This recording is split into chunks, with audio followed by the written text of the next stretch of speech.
I've got a degree of sympathy for that attitude, because you certainly have neoclassicals believing they can work out how to manage the economy better. Well, the state of now is pretty good evidence of their capacity to do that. But at the other extent of the spectrum, you have Marx's classic statement of saying that philosophers have hitherto sought to understand the world. The point is to change it. And my attitude is that you can't change what you don't understand. And I would rather get economists to be much more modest and say, let's try to understand capitalism rather than trying to manage it. The thing is, they immediately dive in to trying to manage the system and make it better according to whatever their textbook model might be.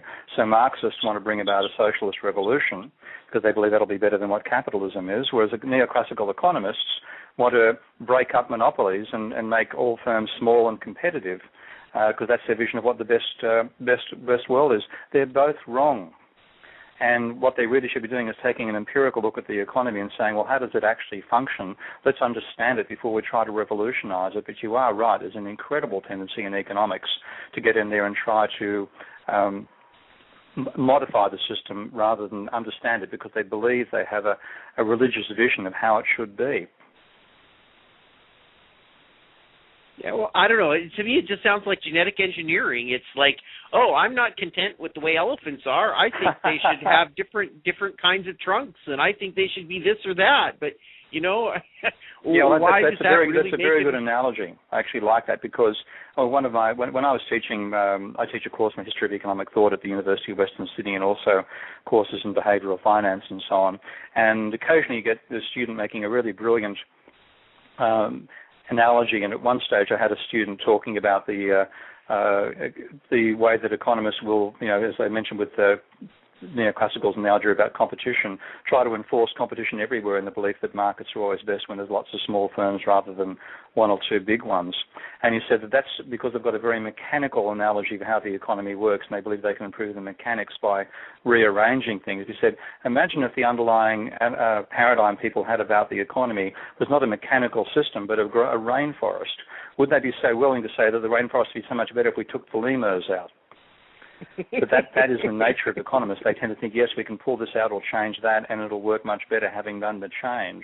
I think we'd far better off if they took a Watson and Crick approach and said, how does DNA actually work? Because, frankly, we don't understand it right now. So it's about time for economists to become a damn sight more modest. And if you can achieve that through your blog or help achieve that, that'll be a damn good aim. I got to say, one of my pet peeves that's happened in the last 15 years or so that's evolved is these popular simulation games.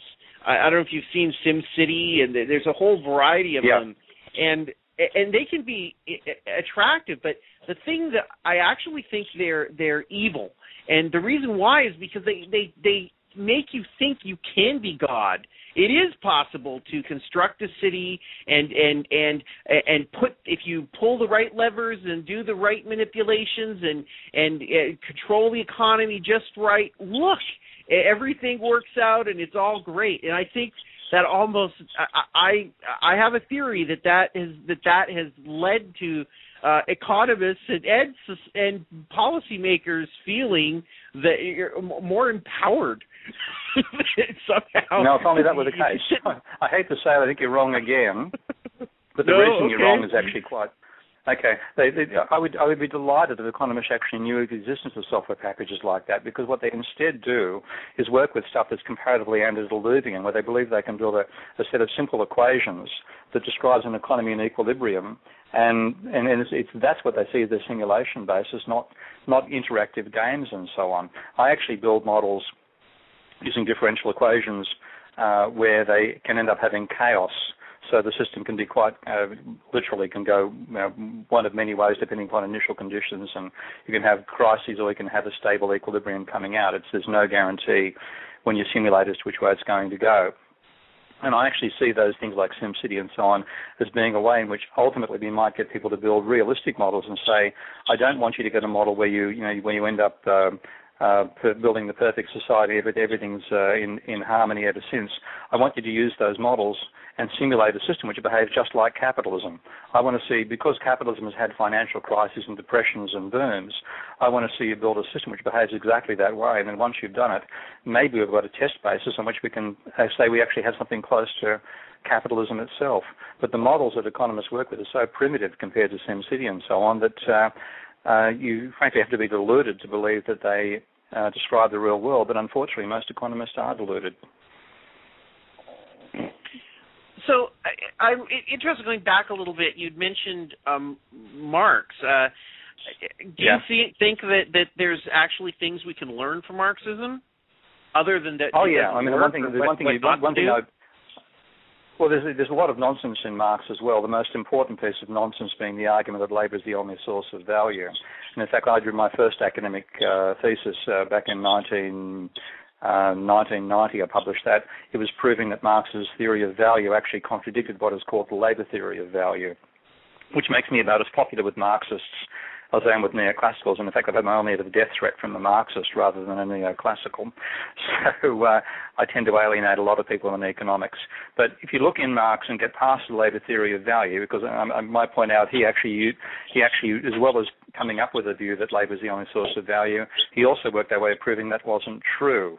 But like a lot of economists, when he actually undermined his fundamental belief, he went back to the fundamental belief rather than the logical tool he worked out that could transcend that fallacy.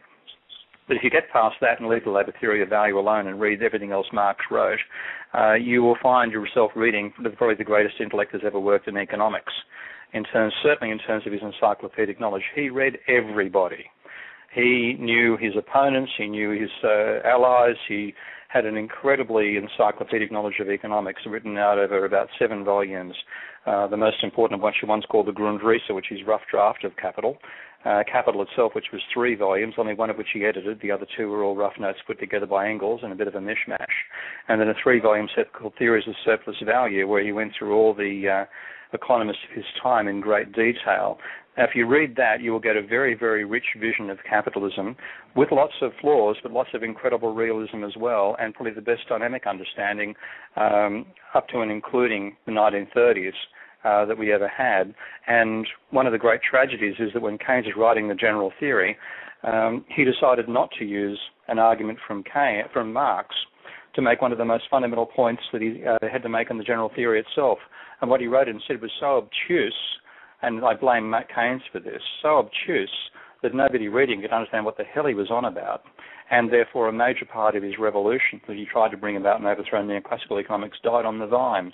If he'd actually used Marx's logic about what he called the circuits of capital, then people would have understood what Keynes was actually saying more successfully, and it would have been less likely that we would have had the neoclassical revival we've had since. And okay, what is the circuits? Describe the circuits of capital. Okay. Well, one of the enduring fallacies in economics is this idea that supply creates its own demand. The argument that markets, that's Say's law, because what you when Say's law, it's called Say's law in the old school. I actually believe what economists these days call Walras law is exactly the same thing in a slightly more elaborate guise. And the argument goes there from using a couple of guys who tried to make Keynes consistent with the classical economist Clara and a guy called Axel Lionhofer. They wrote what they call Say's principle, and they made this logical deduction of saying, well, if you look at a market economy, you have to believe on the average that people are neither thieves nor philanthropists. You don't want a theory of capitalism which has assumed that people are either thieves or philanthropists, so you ignore those 2 extremes and say anybody who's in there is trying to make a living, trying to make a profit, but not trying to rip anybody off in doing it. So therefore, anybody who comes to the market with a set of goods will be willing to want to sell those goods for a particular price and buy alternative goods for the same total amount of money. So in sum, any individual's excess demand, as they put it, is going to be equal to 0, because what they want to sell will be equal to what they want to buy. I said, therefore, the sum of all excess demands is 0, and that's the fundamental idea behind Say's law and also Walras' law. And they then said, well, that's only true if all markets are in equilibrium, and Keynes was a disequilibrium theorist. Now, what Marx argued, and this is something that Keynes saw back in the 1930s and thought was great, and then unfortunately didn't publish in the general theory, is to say that vision is a vision of simple commodity production where you start with a bunch of commodities, you come to the market and flog them for money, and then you use that money to buy other commodities and you go away happy. And Marx said, he didn't quite use this analogy, but he said that's pretty much what happens in a New Guinean village. Nobody's trying to accumulate any wealth. And if that was the case, then capitalism would be fundamentally stable, there'd be no problems. But he said that's only one circuit of capital. The other circuit of capital is people coming with money who want to buy commodities and leave with more money. And they're called capitalists. And they make money because, as well as doing trading, you also have production. And in production, a surplus is generated, and they make a profit by selling those additional items created above and beyond what the inputs were. That's where the profit comes from. But that circuit of money to commodity to more money is just as essential as a circuit of commodity to money back to commodity again. And when you have that circuit, you have an excess demand which is negative. And therefore, the way to balance that, the only way to balance it, is for people to be financing part of their expenditure by borrowing money. So banks also turn up in the system as well. So an expanding capitalist economy will have two circuits, one in which Say's law applies, the other where Say's law is breached. The overall balance is applied by the financial system expanding spending power through debt, and you therefore have a monetary vision of capitalism which is quite different to the neoclassical barter view. So that's the stuff which Marx had, which was one of many brilliant insights that Marx had and that Keynes, for once, when he actually read some Marx, realized was there. But he made the political decision not to use that example and wrote a much more convoluted argument against Say's law instead. Well, aren't people who try to make more money than the capitalist who comes with capital and tries to make more money out of goods than their cost of production or whatever, aren't they simply playing arbitrage? No, they're not. Isn't that a healthy thing? Arbitrage won't get you anywhere. I mean, again, Marx makes a good argument against it, that arbitrage alone has to involve somebody, buying cheap and selling dear, and that can explain why one individual makes a profit, but it can't explain why capitalism in the aggregate makes a profit. Now, one of the things I think it has helped me avoid getting caught in many of the traps that I see so many economists falling for is that I've got what a good Australian calls a good bullshit detector. And you'll see in neoclassical theory often being that the sum of all profits is zero, and equilibrium profits is zero, et cetera, et cetera.